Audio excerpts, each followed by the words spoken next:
Welcome to the Maureen Pound Show, where I get extraordinary insights from cool business people. So today I'm going to be speaking with Bart Volkovsky from Red Wolf and Roche, and he's going to be talking about an amazing project that he started involving laptops. So without any further ado, we're going to be welcoming Bart.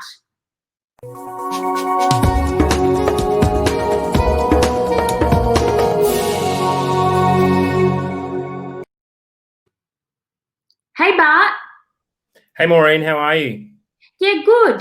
I always like to start the show with getting you to tell me something that's quirky or interesting about you so people can get a feel for what you're about as a person. Okay. Well, one thing, I was looking at my ceiling. I'm not sure if it's the best ceiling in the world, but it's definitely up there. That's a joke. What makes it so good, Bart? No, well, that's kind of a dad joke. So the ceiling is up there. Yeah. So Right. I kind of I'm terrible at jokes, so I thought I'd share that with you. Definitely. Another quirky thing, I guess maybe not so quirky, but yeah, I used to be a chef before recruitment many years ago. So I'm still very passionate foodie and actually plant-based now for over a year and loving it. So I guess that's sort of a thing that people may or may not know. So yeah, I'm flying the vegan flag. Yeah, go you. Now, today we're going to be talking about. Sorry? I just said go planet Earth. Yeah. So today we're going to be talking about 1,000 repurposed laptops. So Bart and I were having a conversation the other day, and it was just an impromptu conversation. I'd rung Bart to sort of chat about VAs, and we ended up manoeuvring in this conversation to a conversation about laptops, and we came up with a figure of 1,000 laptops. I was really excited about Bart's initiative, and I really wanted to share it with everyone today because I think that it's an amazing thing to do and an opportunity for many people as well. So, Bart, do you want to share a little bit about where your idea came from? Yeah, sure. So it's sort of been bubbling away for a little while. I mean, we're in business, all of us, and obviously, we've got to pay the bills and try and make a profit and whatnot. But for a long time, we're part of we're part of the world, right? We're part of more than just their everyday business. And I thought, it's we need to do something, because the planet needs a help, and we all kind of need to. I think, especially this year, when the whole come together and we're all in this together, it just made me think more and more as like, okay, we're not all in this together just in Melbourne or just in one country, but we're really all in this together on the planet. And having a business and doing business is great, and I absolutely love what I do and love the people that we work with. But there's also a point where you think, okay, well, I want to try and give back and help some other people as well. And so we thought, well, we want to do something that's in technology. Obviously, we're in technology recruitment, so we want to contribute, not by doing food or just donating things, which we do, and that's great. But how can we realistically make a difference to some people somewhere in the world that's going to be positive? And how can we bring our community together, which is the tech and digital community, to help us do this? So we're all sort of pitching in on a mission together. And so I was traveling to Bali quite a lot last year, and one of our clients, he had a brilliant initiative, and we went there to like an orphanage, and we saw, because you go to Bali, for those that have been, and it's all touristy and villas and beaches and amazing food and all of that stuff, which is great. But there's also the people in Bali and the Balinese who are behind all that. And, there's like children that are orphans that, so we went and did some work there and just did some donations, just spent a day at this orphanage. And I was just really opened my eyes to say, what, there's this whole other world that we never see as tourists or as people, even living in Australia. We go there, we spend time there, and we forget about people. And those people are still people.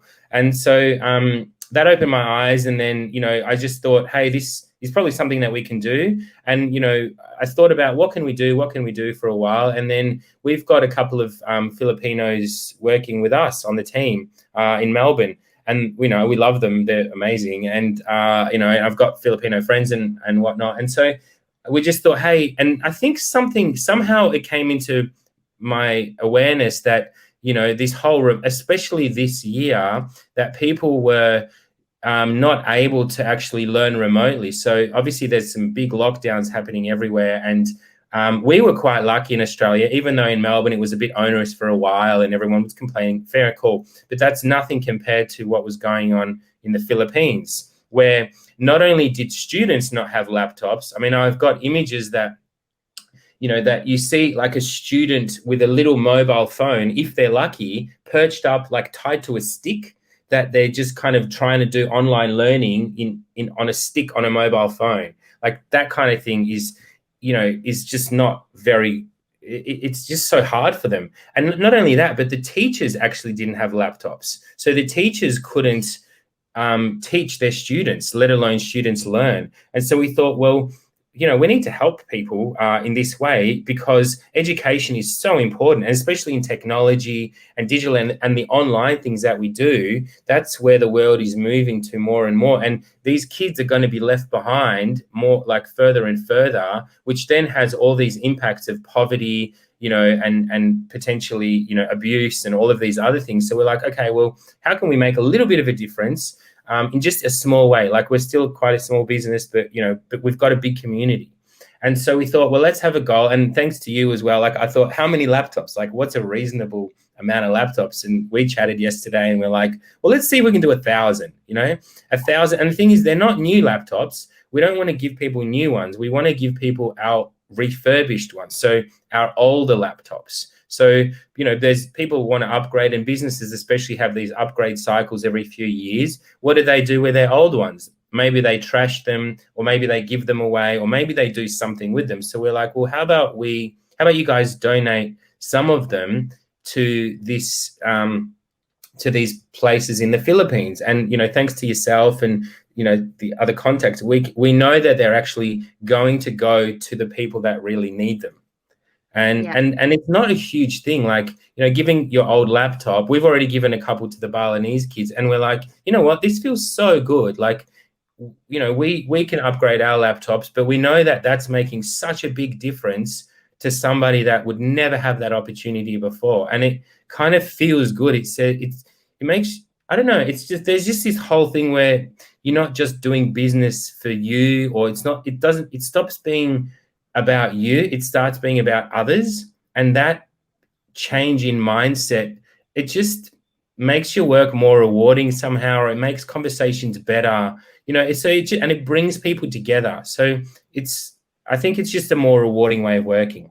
Yeah, so excellent. Yeah. And just on that, so for instance, I was having trouble with a laptop. I had to get it fixed, and then someone said, "Oh, my old boyfriend's got one. He gave it to me, and I don't need it. You can use it." And I used it for a little while, and it was fine. It was a good laptop. And then mine got fixed, and it's sitting in the corner of my office. So right. I think a lot of people out there probably listening today or watching may have laptops that are just sitting around, that a couple of years old, and for me as well, I think I've actually got another one even older. I'm like, well, I don't even know what to do with it. I don't think I can just put it in the recycling or the garbage. I think there's some sort of rules around it anyway.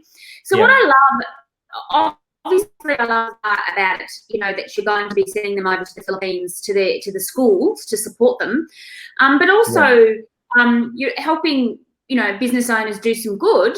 But tell us a little bit about this whole idea of them being refurbished.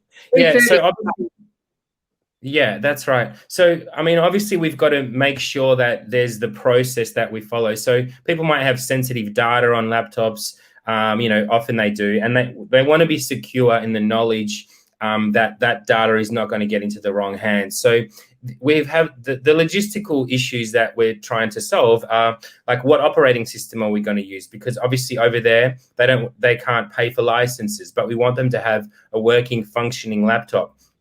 So what we've sort of decided on and landed on is some partnerships with that we're establishing with Red Hat Linux and Australia Post.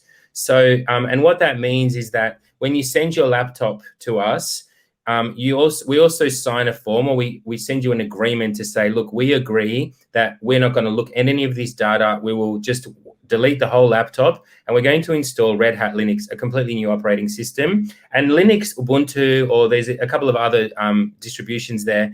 They're very good. They're very lean, so you can run them on older systems, and they can do all the basic things like word processing and web browsing and, you know, video calling. So you don't actually need the latest laptops. Like these days, the laptops that that businesses are buying are almost over-engineered. You know, for like I have a laptop, you know, that's 5 years old that I probably will donate actually because it's time for an upgrade. But that was running fine, you know, and so I was able to do all the basic things and have 10, you know, browser tabs open and do video conferencing. So you don't actually need the latest laptops for these for these kids. So, but you do need to refurbish them and protect the data so that to ensure. So essentially the process is, you know, you send us your laptop, you know, we'll sign an agreement. So, you know, send us an email, we'll sign an agreement, give a form, say we promise to, like, here's our data privacy policy. Your data is safe. Essentially, no one's going to look at it. We don't even want your logins. We just want to completely wipe your laptop and then reinstall Linux on it. And then we're going to clean it up and then ship it off to in batches over there. Yeah, and so I'm always there going, well, what might people be thinking? So in terms of Linux, you know, so when we send it over or you send it over, you're not going to need ongoing license fees or anything like that. What's in it for Linux to have something that's free like that? So Red Hat, so obviously there's three main operating systems. There's Mac OS, Windows, and Linux. And you know, people probably outside of web may not know, but, you know, like a lot of the web servers are running on Linux. So it's actually quite huge, but it's not very popular. So one of the ways that we can raise it, and it's actually an excellent option, you know, as an operating system. So I guess the partnership there is to help raise awareness amongst people and raise potentially market share or whatever it is amongst people like Red Hat, so Linux. So it will raise the awareness of Linux and Ubuntu, and, you know, potentially increase their market share. Even though the system's free, I think they charge for support or something like that. But it just gives people another option to say, hey, you know, here's a perfectly good operating system that is complete, feature complete, beautiful UI. You know, this is an option. So I think it doesn't cost, it wouldn't really cost them anything other than a bit of time. And, you know, we're obviously going to contribute our time and resources to it as well. And, you know, to do something good for a bunch of people. So, and, you know, the other great thing about it is that if those people, like, you know, those kids are growing up on Linux, then they might say, hey, I'm going to move into web development, or I'm just going to stay with Linux because it's great, you know. So, you know, they're potentially building users in a small way there as well. So I guess that's the benefit to them. Yeah, okay, great. And so if people are thinking about sending their laptops to you, what's the best way to go about it? So what we're going to do is we'll share a form. At the moment, you can just email us and say, hey, I've got a couple of laptops that you want. Then we're going to send you a form to fill in to say, you know, what laptop is it? And then what we're trying to do, and this is not ready, it's not, that's the email there.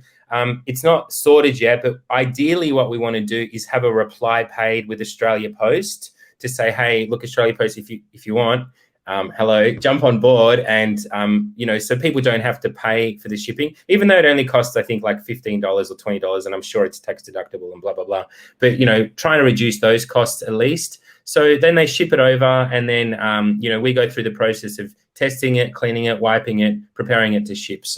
So it's, and ideally what we want, and I'll chat with you as well, Maureen, is if we can send a photo and say, hey, here is where your laptop landed. So we'll tag the laptops and say, this laptop, and you have this smiling teacher or this smiling person, and you're like, that's where my laptop is. So, you know what I mean? And we can just share them or hashtag them or something, and just, that would be cool, I think. Yeah. And then we can have a big party for everyone who donates.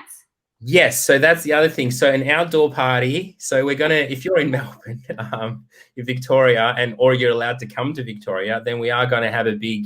Once we've reached our 1,000, we're gonna have a big party to say thank you to everyone who donated. There'll be food, vegan friendly, and obviously non-vegan because I'm not a crazy vegan. Eat meat, go ahead. And yeah, so music and drinks and stuff like that, just to say, yeah, hey, let's celebrate being good humans. Excellent. And so, Bart, what has driven this social conscience for you? Oh yeah, I mean, yeah, good, good question. I think, look, yeah, like these days, if you're in business, you gotta be aware of that you're part of a wider ecosystem, I guess. I mean, this is just my opinion. Maybe not everybody agrees. That's cool. But I mean, for me, like I was saying, yeah, like, we are on this planet together, and, we do our work and we love it. But at the end of the day, we go home or we go out and we meet with friends and family and whatever. And, we're all a community, like this global community. And I think that there's been a lot of, in the past, like, a lot of people maybe not caring enough. There's been some incredible people and caring people as well. But, like, not many people, or not enough people, are caring about others, or giving a bit of love to others as well. And I just think that, wouldn't it be incredible if you can be a profitable business, but also like do some good socially to give back. And I think it's just something like a personal value. And I know that the Red Wolf and Roche team, the Wolfpack as well, are very passionate about it, because we realize that we're not in a silo. Nobody's in a silo. Like, whether you know it or not, you depend on a bunch of people. Like, every meal that you eat, there's probably like over 100 people involved in getting that to your plate, from the farmers to the truck drivers to the petroleum refinery to the people that make the tires that go on the trucks to the people that make your forks and plates. Like, everybody is connected, and I think that, if we can realize this and then, contribute back to somebody else, then that contribution will create this like positive effect where people are contributing and to others. And there is not a selfish aspect, but you do actually feel good. Like, if you're maybe depressed or unhappy or you're stressful or whatever, there's a known psychological thing, and I'm not a psychologist, but I have read in books and stuff that there is a feel good hormone that gets released when you give to others. That's not why we're doing it, but I am aware, like, if people want to do something for others where there's literally no direct benefit to you, you feel great doing that. Like, if you haven't tried it, just try it. Go help a stranger, go do something purely out of the kindness of your heart, and see how that feels for you. And then you're like, oh, actually, that was kind of cool. I like that. So, we're just trying to do like little things. We're not like, it's only 1,000. There's probably 10,000 people that need it, or 100,000 maybe. So we're trying to make just a little difference. But yeah, if I don't know, I just think it's really nice to inspire people to do those things and to be involved in something like that. And it also creates a relationship that's not just about work. Like, you might find that, hey, we might put it out there and we might find that, hey, there's a bunch, is that somebody's Slack going? It's probably my Slack, I don't know, going nuts. If there's like a bunch of people, you realize that, hey, we've got a lot in common with these clients or these candidates, in our industry, or these people that we work with, and we both care about these issues. And it just deepens the relationship, where it doesn't become just about business. It becomes about shared values as well, and kind of brings people together a little bit and brings a community together. So, yeah, I mean, that's what I also love about what you're doing is you're not making it hard for people. So sometimes people go, oh, what, like, it's all too big, or, and then so we get put off because it feels too hard for us.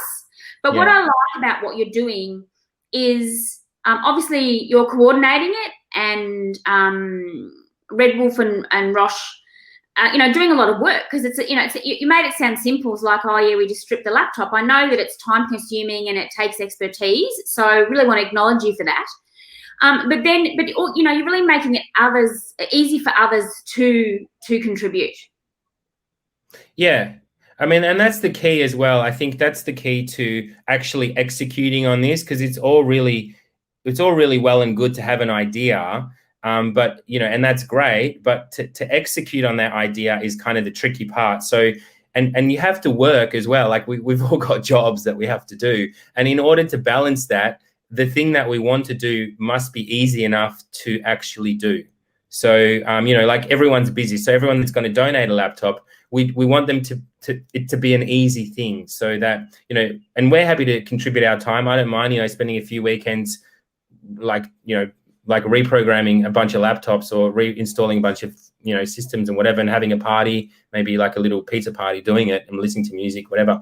That's cool. So if they're just little bite-sized achievable things, so it's really not hard, you know, just package it up, mail it in, and send, you know, fill in the form, and that's it. So it's very doable. Like it's not. I've got another question for you, because again, it's just like, okay, just say someone has a laptop that you're going to wipe, but they're not IT experts, and they're like, oh, because my mind goes, maybe there's, because I'm a bit of a hoarder of these sorts of things, maybe things on it that I'm going to need, and I know I've been good, I've got most of it in the cloud, but you know, what's on my hard drive, I don't know. I don't want to lose those photos of my kids. Yeah. So what would you advise that they potentially do, or action they take before they send it off to you? Okay, well, look, that's a good question, because there will be that. Even the laptop, you know, I've got one that I've had for years that I'm like, oh, there could be something on there. But the real thing is, have you touched that in 6 months? Have you actually opened that laptop in 6 months, in the last 6 months? If the answer is yes, then you should probably back it up, like get a hard drive, you know, Officeworks, and you can get one anywhere for probably like a terabyte for, you know, around $50 or $60, right? They're so cheap these days. And, you know, you can back up 4 laptops with that. So, but if you haven't touched it for more than a year, then are you really going to touch it again, ever? Like, really? You know, unless you become nostalgic one day in 50 years or 20 years, and you're like, oh, I want to open this laptop and see if there's any kids' photos. But if you haven't done it in 6 months, it's probably unlikely that you're going to do it ever. Like, let's be honest. Like, there's the assumptions that we have about, oh, we're probably going to do this, and then there's the reality of it's like the magic of magic of tidying up, or whatever that thing is. I don't know if you know. Have you heard about that book? It's a book about. Like, I'm going to argue with you, because it really annoys me, because if you haven't worn it in 6 months, you're not going to wear it. I call BS. If I find the bloody thing, I'll wear it. Yeah. Okay. I mean, look, clothing is different. So I'm playing devil's advocate. Good. Of going, there are people out there like me who go, yeah, sure, you're saying I haven't touched it in 6 months, but I do not want to, as a person who has no baby photos of myself, being me, youngest of 9 children, the thought of losing photos of my children because it's on that old laptop or wherever it is makes me think twice about actually sending the laptop. So I'm just covering that off for those people who might come back with that argument. Yeah.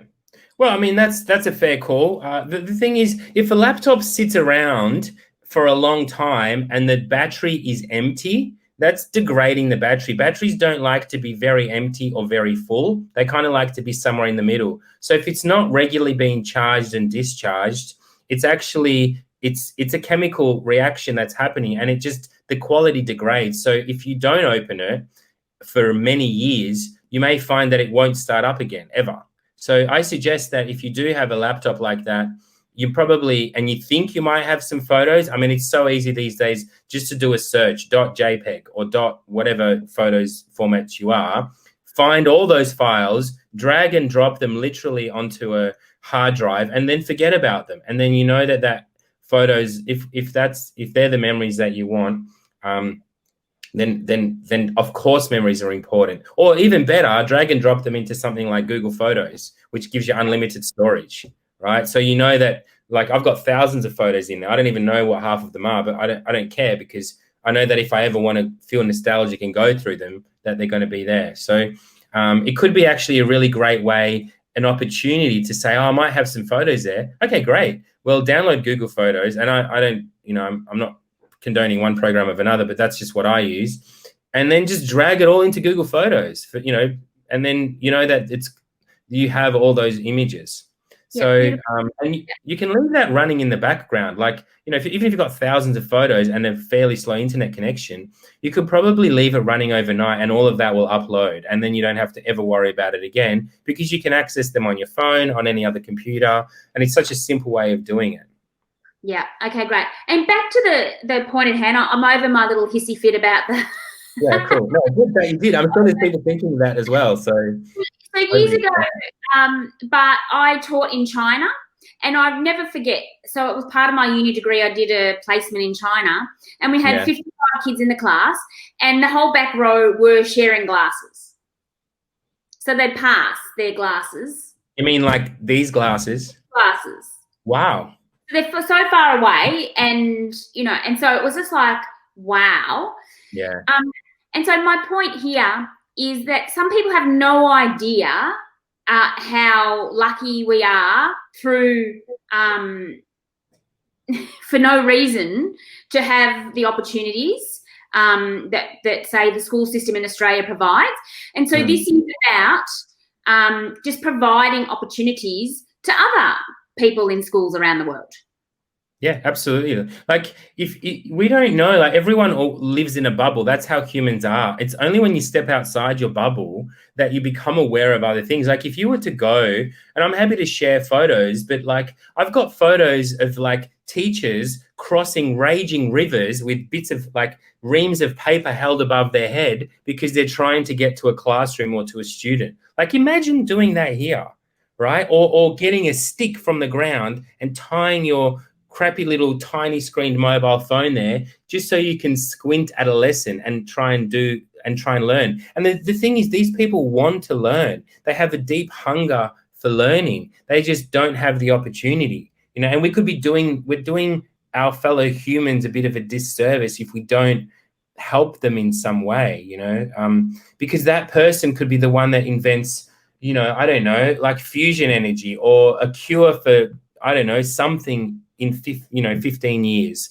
or just that could be the person that prevents women from being abused by their husbands in their local community. Like whatever it is, if we don't help educate these people or help them educate themselves, then I don't know. Like I would much rather do that than get $200 on eBay for an old laptop.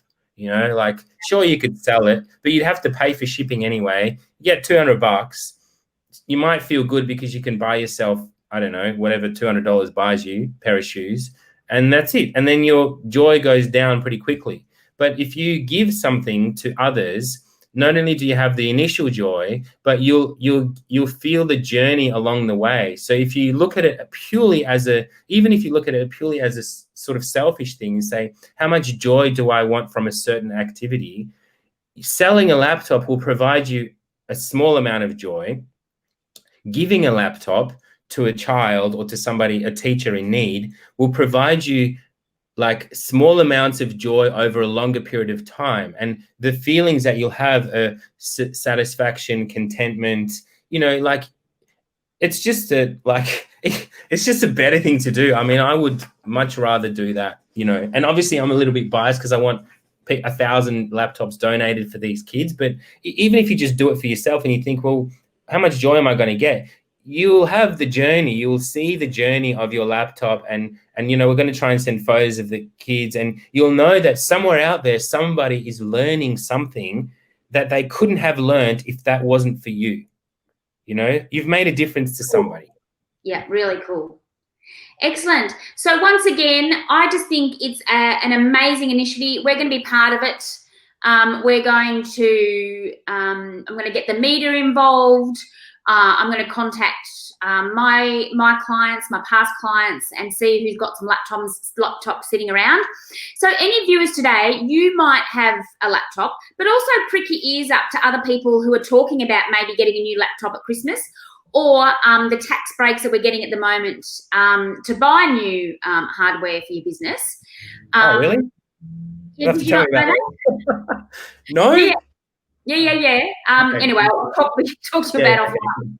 So there's lots of really good reasons why people are buying, IT equipment at the moment. So if you know friends who are doing that, or you're thinking of doing it yourself, then have a thought for how you could use your current laptops and shoot them through to Bart. Bart, thank you so much. I am so excited, and I'm really happy that I can play a very small part. Thank you so much, Maureen. Yeah, it's been lovely, and thanks for all your support and for having me on your wonderful show. And I look forward to doing a cool bunch of stuff together later. Excellent. So if you want to have any inquiries, it's admin@redwolfrosh.com. Yeah. And or you could just Google them. .com.au, sorry, that's .com with an AU. Good, I'm glad we fixed that one. .com.au, and or just Google Bart. I'm sure you'll find him there and the team, and they'll be most welcoming of your laptop. Yeah. So thanks for joining us. Thank you. Thanks for having me. Take care. Here's to 1,000 laptops heading over to help people. Lovely to have you with us today. If you've got any spare laptops, please shoot them Bart's way.